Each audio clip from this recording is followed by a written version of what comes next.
ऐसे संत को गुरु रूप में वर्णन करे। गुरु बहुत सावधानी से बनाना चाहिए। ऐसा नहीं कि किसी के प्रवचन सुन करके हम किसी को गुरु बनाने। प्रवचन तो पढ़ लिख के भी किया जा सकता है, लेकिन अनुभव, पार ब्रह्म परमात्मा का अनुभव किए हो और शाब्द ब्रह्म वेदों का ज्ञान रखता हो, दोनों बातें होनी चाहिए। क्योंकि यदि वो पर ब्रह्म का अनुभव नहीं किए तो केवल प्रवचन से बात बनने वाली नहीं, और उसे शब्द ब्रह्म वेदों का ज्ञान नहीं है तो जो अनुभव किया वो शब्दों में कैसे व्यक्त करे। इसलिए दोनों बातें होनी चाहिए, शब्द ब्रह्म का ज्ञान और पर ब्रह्म का ज्ञान।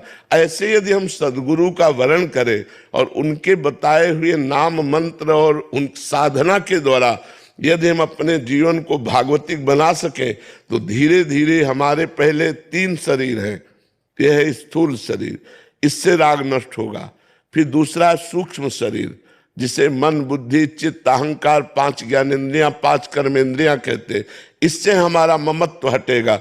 तीसरा है कारण शरीर जिसे स्वभाव कहते हैं, हमारा स्वभाव परमात्मिक हो जाएगा, भागवतिक हो जाएगा। अभी सांसारिक है, 3 गुणों के द्वारा प्रेरित होकर स्वभाव में हमारे कभी शांत कभी घोर कभी प्रमाद आलस्य निद्रा यही चलता रहता। सतोगुण रजोगुण तमोगुण, तीनों गुणों से तीत हो जाए, ऊपर हो जाए हमारा स्वभाव, भगवत भाव वाला हो जाए, तब हम अपने स्वरूप को जान पाएंगे। इसलिए स्वरूप का बोध प्राप्त करने के लिए पहले विवेक, और वो सदगुरु से होता है। बिन सत्संग विवेक न हुई, बिना सत्संग के विवेक नहीं होता।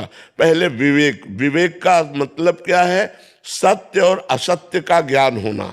दूसरा, जिस असत को हमने जाना कि ये झूठा है, भोगों में सुख नहीं है, तो लोक परलोक के भोगों से वैराग्य।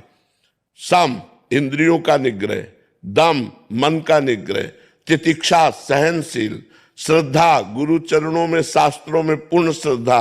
समाधान, चित्त का भगवान में स्थित हो जाना। मुमुक्षुता, अब मैं मुक्त होना चाहता हूं, मुझे संसार में अगला जन्म नहीं चाहिए। ये बातें हो तो वो आत्मज्ञान प्राप्त कर सकता है।